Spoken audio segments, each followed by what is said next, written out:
Joining us now are three people who know this race as well as anyone. John Dickerson, CBS News political director, Caroline Horn, CBS News senior political producer, and national correspondent Dean Reynolds. They're in Manchester, New Hampshire. Good morning to all of you. Good morning. So, Dean, the description that I liked best was that Mitt Romney is now surrounded by a circular firing squad from his own party.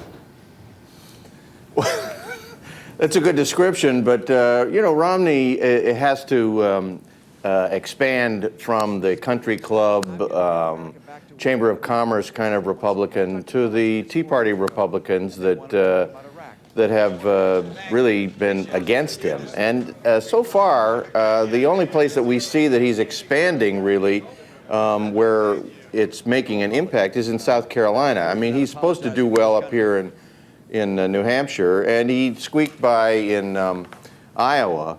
But if he can hold that support that we see now developing in South Carolina, then I think you got to say that he has expanded that base from the traditional Republicans into the more conservative ranks. So let's go to John Dickerson. There's a new poll out saying that Romney is picking up steam even in a conservative southern state. What do you attribute that to? Is this the growing sense of inevitability, a steamroller? Yeah, well, winning helps for him, and also the floundering of his opponents. If everybody else is falling down and people are starting to pay attention, they sort of rally behind the one last person left who looks like they're going to be the nominee. So there's a bit of a bandwagon effect for Romney, but as Dean was saying, that's the key question to look at is South Carolina. We see in one of the latest polls, Romney went up 17 points. He hasn't gone up 17 points in a poll all year. It looks like what every other challenger has done this year, which is have a bit of a surge. And the rap against Romney is that he's got a ceiling of supporters. He got 25% in Iowa. That's what he got in 2008. If it looks in South Carolina like he can actually grow his vote, that he can bring in these new voters who weren't part of his coalition before, then that suggests he really is kind of a candidate with a little bit more momentum than we've seen all year.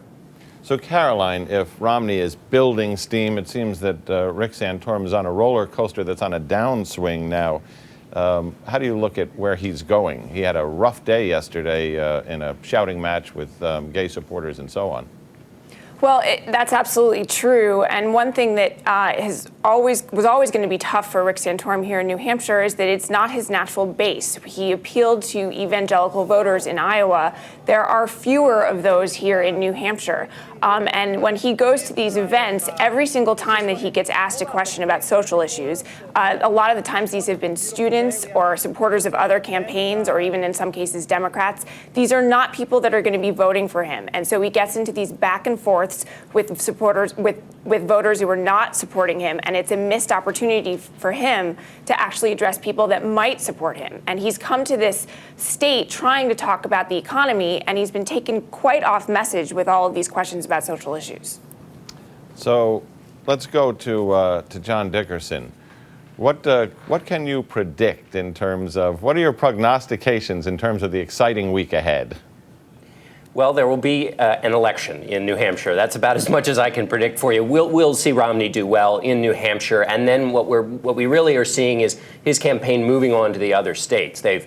He was in South Carolina yesterday and the day before. Then there's already a lot of talk about what he's planning and got going in Florida. He's trying to lock up this race, even though the delegate count could, if he had a real challenger, make this race go on for months. But Romney is trying to put it away. Why is he trying to do that? Well, it'll make the rest of his winter easier, but it also will suggest that he's a strong front runner.